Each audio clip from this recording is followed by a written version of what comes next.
There were dramatic scenes of violence and political unrest in Thailand today as soldiers opened fire on anti-government protesters. The demonstrators, who support the country's former Prime Minister and are demanding fresh elections, retaliated by setting fire to buses and throwing petrol bombs. At least one person was killed and more than 90 people were injured in the upheaval. The BBC's Alistair Leithhead reports on today's violence from Bangkok. Fires burned on the streets of Bangkok as the army were finally sent in to break up the anti-government protests. They came early and reclaimed a main road blocked by the red-shirted demonstrators. The protesters came prepared for a confrontation after taking control of a large section of the city centre. But the army was also prepared. And as it became more tense, they brought in backup, heavily armed reinforcements. Petrol bombs, rocks and bottles from the protesters, harmless explosions from the military to try and scare the crowd away.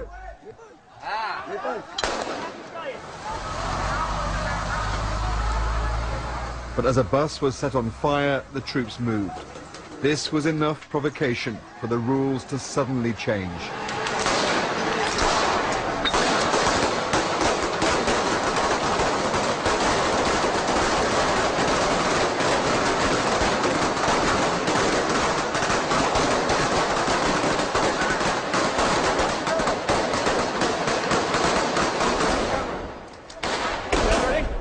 Well, suddenly the army started opening fire with live rounds. They were trying to shoot above, but some of those bullets were being fired into the crowds. It scarpered the red shirts who've gone down here, and the military is now following them. They're firing down this alleyway just down here as well. Then behind us, the protesters drove another bus at the troops. It started clashes on a second front.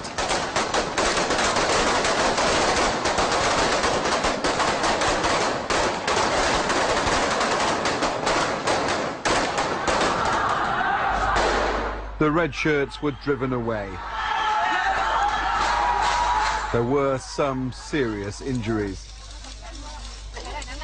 The focus then turned to Government House, the red stronghold. It's been a day of chaos in Bangkok since the military came out onto the streets in the early hours of the morning. These are the barricades put up by the protesters to protect Government House, the area where the focus of their protest is now centred. After dark, the locals turned on them, their momentum perhaps starting to stall. As the troops sat a short distance away, waiting for their chance to restore order.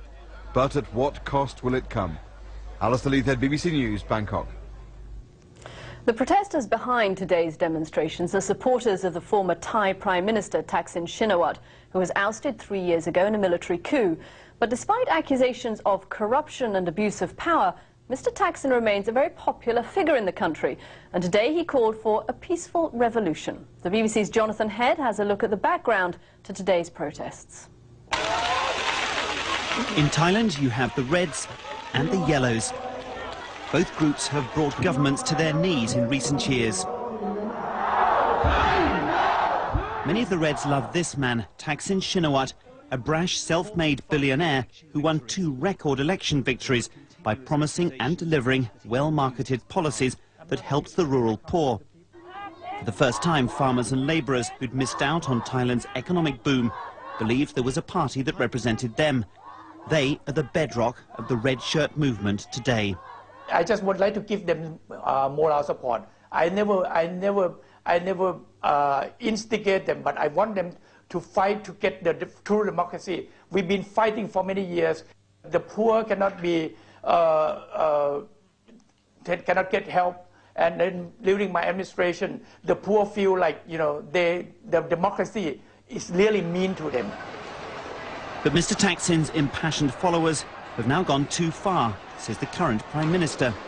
Any complaints about the current state of democracy or constitution, we are happy to deal with. We want an inclusive political reform. We invite the opposition, but we are not going to allow violence and intimidation and breaking of laws to be the norm in Thailand. It was Mr Thaksin's autocratic style that alienated many wealthier Thais. 3 years ago, they launched huge demonstrations dressed in yellow, the king's colour, culminating in a military coup that forced Mr Thaksin from office. And when his allies returned to power again last year, the yellow shirts came back, dramatically occupying the international airport and bringing down the pro-Thaksin government. Prime Minister Abhisit Vejjajiva owes his job to the actions of the yellow shirts, even as he struggled to repair Thailand's battered economy and its international reputation. The red shirts say that's why he has no right to govern. Jonathan Head, BBC News, Bangkok.